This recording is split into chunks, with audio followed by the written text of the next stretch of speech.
Alright guys, this is going to be the next part of day 3. I'm trying to get this mic to pick up. It's probably having some issues right now. Alright, looks like it's a lot better.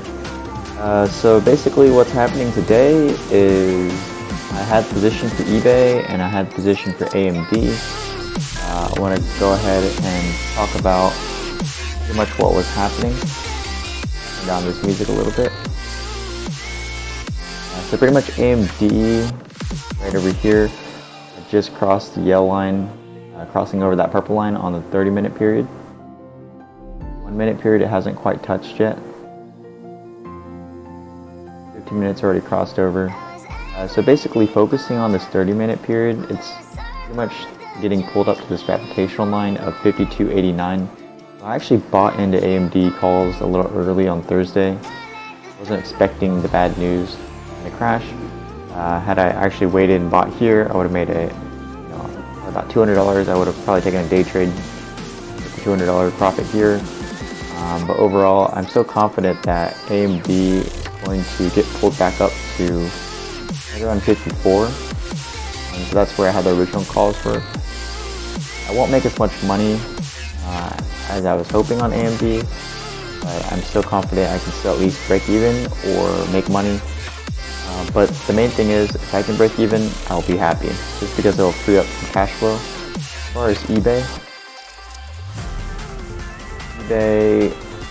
still has the yellow line above the purple line on the 1 hour period, so that's still doing really good. This is my current portfolio position.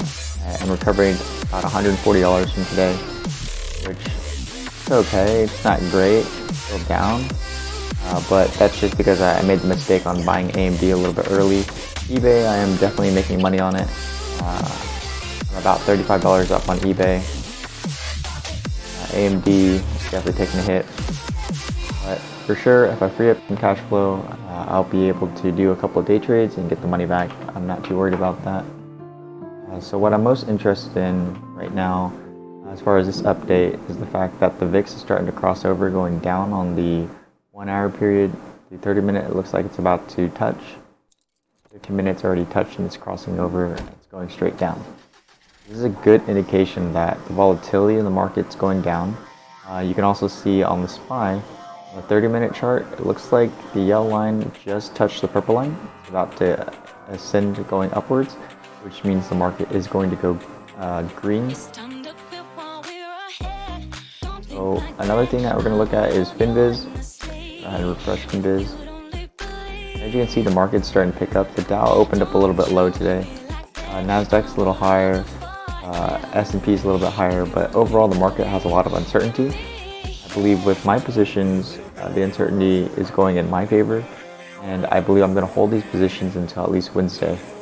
Why Wednesday? Wednesday because I believe with this current rally, it'll probably only last for like 2 days, going into Wednesday. And the reason why I think it's only going to last 2 days is because on Thursday, there's going to be the jobs report, which basically the government releases how many people have filed for unemployment. And last week they filed about 30 million people for unemployment. I think at this Thursday, there's probably going to be about 40 million unemployment rate that's essentially is going to be distributed. And I believe that number is going to cause a lot more fear in the market. Other than that type of fear in the market, I believe on Friday, there's going to be another negative catalyst, or at least there's going to be a shock from Thursday's catalyst of negative news for a high amount of people being jobless. And then also I believe there will be a little bit of a pullback on Thursday, just because the rally from Monday, Tuesday, Wednesday looks like it's going to be pretty big. Then again, I could be wrong, but I'm going to play it by ear. But the major catalyst for Thursday is going to be that negative catalyst for people filing unemployment. But nonetheless, this is my current update. I believe the SPY should rally. I have a price record around 285. It should have hit about 285 by Wednesday. That would be a really good time for me to exit AMD. And as far as eBay, I'll probably hold eBay for quite a while, to be honest. I think my exit's probably going to be pretty close to 40.50. It's going to be almost 90 cents more. I'll probably take until Wednesday, and depending on how AMD goes tomorrow and Wednesday, I may liquidate something a little bit early just to get into some day trades as the market starts to pick up some traction. There's a lot of stocks that I see on my scanner that are way oversold. I can go ahead and pull some up for them. I can go ahead and pull some up so that you can see them. That way you guys can get an idea of what I'm going to play in probably the next couple of days as far as day trading. One, I'm looking at Delta. Delta is definitely oversold. United Airlines is definitely oversold.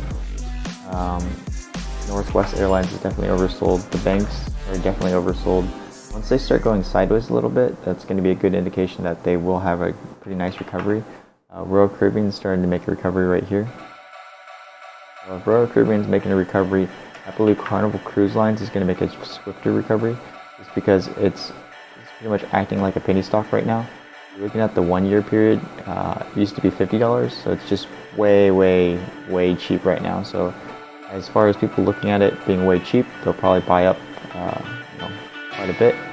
I have a price target on Carnival Cruise Lines. I believe if it follows the trend pattern squeeze, it'll probably go to about 16 by Wednesday. So if it goes to 16, then I could potentially get a day trade in on Wednesday to 15 to 16 jump, somewhere around there. That's pretty much it for the update.